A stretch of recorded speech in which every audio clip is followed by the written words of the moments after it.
तमाम तालीमी अदारे बंद, बॉर्डर सील, यौम पाकिस्तान की परेड मनसूख, शादी हॉल्स और सिनेमा घर भी बंद, 15 दिन तक अवामी इज्तिमात पर पाबंदी आयद। कौमी सलामती कमेटी के इजलास में अहम फैसले, वज़ीर आज़म के ज़रिए सदारत इजलास में आर्मी चीफ समेत सर्विसेज चीफ्स और DGISI की शिरकत। कई वफाकी वज़राए आला और दीगर हुक्काम भी शरीक हुए।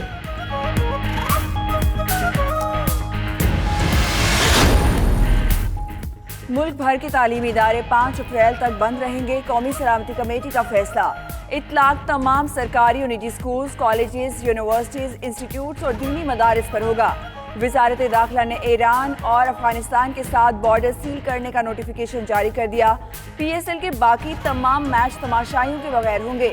बैनुल अक़वामी परवाज़ें सिर्फ लाहौर, कराची और इस्लामाबाद से उड़ेंगी।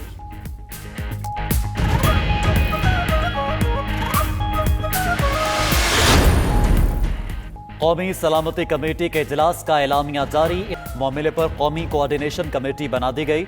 मुअव्विन खुसूसी सेहत कमेटी के सरबराह मुकर्रर, सूबाई और मिलिट्री स्टेक होल्डर मेंबरान होंगे। कमेटी रोजाना की बुनियाद पर सूरत हाल की मॉनिटरिंग करेगी। करतारपुर राहदारी पाकिस्तानियों के लिए बंद, भारतीय सिख यात्रियों के लिए खुली रहेगी। कराची, लाहौर, इस्लामाबाद एयरपोर्ट्स के अलावा दीगर एयरपोर्ट्स पर गैर मुल्की फ्लाइट्स पर पाबंदी होगी।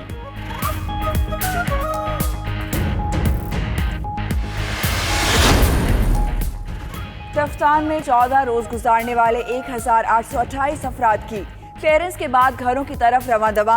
55 बसेस पर मुश्तमिल काफिले में 414 अफराद बलूचिस्तान, बाकी दीगर इलाकों के रिहायशी कोयटा से ताल्लुक रखने वाले कोयटा पहुंच गए।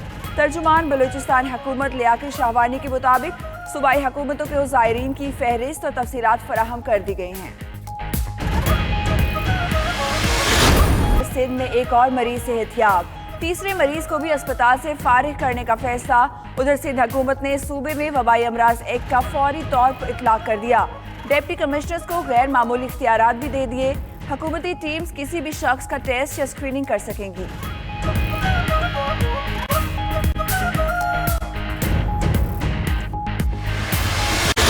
लाहौर में भी खाली स्टेडियम में मैच होंगे। PSL का फाइनल 22 की बजाय 18 मार्च को करवाने का फैसला। प्ले ऑफ मैचेस सेमीफाइनल और फाइनल में तब्दील। लाहौर में दोनों सेमीफाइनल 17 और फाइनल 18 मार्च को खेला जाएगा। उधर कई गैर मुल्की खिलाड़ियों का अपने वतन वापसी का फैसला। बांग्लादेश क्रिकेट बोर्ड ने भी दौरा पाकिस्तान से माजरत कर ली।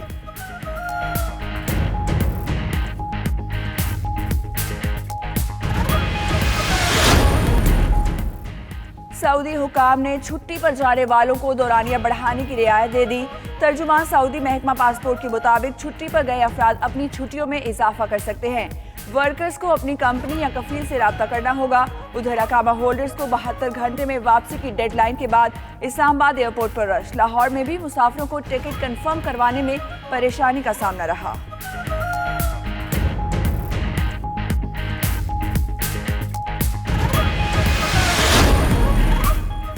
Army chief general Qamar Javed Bajwa की ज़ेर सदारत प्रमोशन बोर्ड का इजलास। 36 ब्रिगेडियर्स की मेजर जनरल के ओहदे पर तरक्की की मंजूरी दे दी। तरक्की पाने वालों में आर्मी मेडिकल कोर के 11 अफसर भी शामिल। ब्रिगेडियर शाहिद मंसूर, ब्रिगेडियर इरशाद महमूद, ब्रिगेडियर आतिफ मंशा की तरक्की, ब्रिगेडियर इफ्तिखार हसन, ब्रिगेडियर उबैरा चौधरी और दीगर अफसरों को भी मेजर जनरल बना दिया गया। मुस्लिम लीग नून ने वज़ीर आला पंजाब से मुलाकात करने वाले अरकान असम्बली की रुकनीयत मुअत्तल कर दी। तमाम 6 लीगी अरकान असम्बली को शोकोस नोटिस भी जारी। चौधरी अशरफ, निशात डाहा, गयासुद्दीन, अजहर अब्बास, मोहम्मद अरशद और फैसल नियाजी शामिल। 7 दिन में जवाब तलब।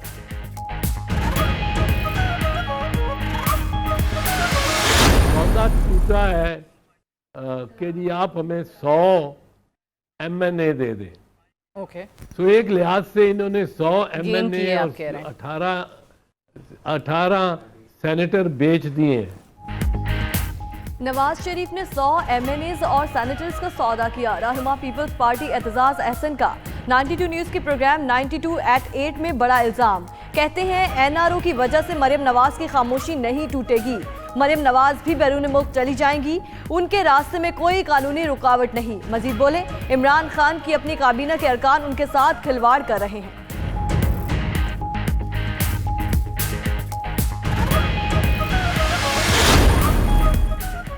معاون خصوصی برائے صحت ظفر مرزا پر 2 کروڑ ماسک کی سمگلنگ کا الزام۔ ایف آئی اے نے ینگ فارماسسٹ ایسوسی ایشن کی شکایت پر کارروائی شروع کر دی۔ ادھر ظفر مرزا نے ماسک سمگلنگ کے الزامات مسترد کر دیے۔ بے بنیاد الزامات لگانے والوں کو قانونی نوٹس بھجوانے کا اعلان۔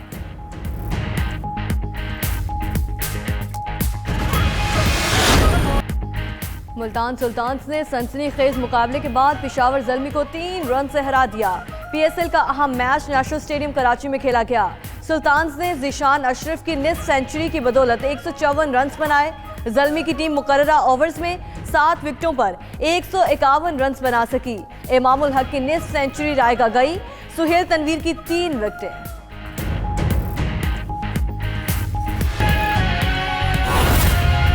طلباء کی سہولت کاری کے لیے اٹھائے گئے اقدامات پہ کیبنٹ کو تفصیل سے آگاہ کیا۔ اس کے علاوہ ایک نہایت اہم ایشو جو مختلف منسٹریز میں لازمی ٹیسٹ سروس کا جو آغاز ہوا ہے کہ کوئی بھی منسٹری جب ایڈورٹائزمنٹ کرتی ہے تو وہ مختلف ٹیسٹنگ کمپنیز کو ہائر کرتی ہے، اور وہ ٹیسٹنگ کمپنیز کی جو اپنی کریڈیبلٹی ہے، اپنی ایک میرٹ بیسڈ پرفارمنس ہے، اس کو جانچنے کے لیے اور ایک uniform transparent structure once for all بھرتیوں کے حوالے سے طے کرنے کے لیے مشیر برائے اسٹیبلشمنٹ، مشیر برائے اصلاحات اور معاون خصوصی برائے سماجی تحفظ کو ہدایت دی گئی ہے کہ وہ ٹیسٹنگ کے حوالے سے جامع طریقہ کار جلد واضح کریں، تاکہ بہت سارے مستحق اور نادار جو کینڈیڈیٹس ہیں وہ گریڈ 1 سے 5 کی نوکری کے لیے مختلف منسٹریوں میں وہ فیس ادا کرتے ہیں، اور ایسا میکنزم واضح کیا جائے کہ اگر ایک دفعہ فیس دے کے ایک سیٹ ٹائم میں جتنی نوکریاں آئیں اس میں وہ کنسیڈر ہو سکے، تو ایک latest technology based mechanism cabinet کے سامنے لائیں، تاکہ منسٹریز کے اندر ان ٹیسٹنگ جو ہماری کمپنیز ہیں ان کو بھی ہم ایک پرفارمنس انڈیکس طے کر کے دیں، اور ان پرفارمنس ایویلویشن انالیسس اور میرٹ بیسڈ بھرتیاں جو ہیں اس عمل کو یقینی بنایا جا سکے۔ کیبنٹ نے چیئرمین سرمایہ کاری بورڈ زبیر گیلانی صاحب کا استعفیٰ منظور کیا، جو انہوں نے ذاتی وجوہات کی بنیاد پہ دیا۔ کیبنٹ کے سامنے آج چینی اور آٹے کے متعلق جو رپورٹ باضابطہ طور پہ پیش ہونی ہے اس پہ اب تک کی پیش رفت کا جائزہ لیا گیا۔ کیبنٹ کو بتایا گیا کہ آٹے سے متعلق جو انکوائری کمیٹی نے اب تک کام کیا اور فیکٹس فائنڈنگ کی، اس کی ڈیٹیلز 1 ہفتے بعد جو ہے وہ موصول ہو جائے گی۔ سیکرٹری داخلہ نے کیبنٹ کو چینی کے حوالے سے جو کمیٹی کام کر رہی ہے اس کی اب تک کی پیش رفت سے آگاہ کیا، اور ڈی جی ایف آئی اے نے خصوصی طور پہ جو کہ کمیٹی کے کنوینر ہیں انہوں نے بتایا کہ جو حاصل شدہ معلومات ہیں اور اکاؤنٹس کا فرینزک آڈٹ اس رپورٹ کے ساتھ ہونا ضروری ہے، تو لہذا چینی کے معاملے کی تحقیقات کرنے والی کمیٹی کو Pakistan commission of inquiry act 2017 کے تحت کمیشن آف انکوائری کے اختیارات دیے جائیں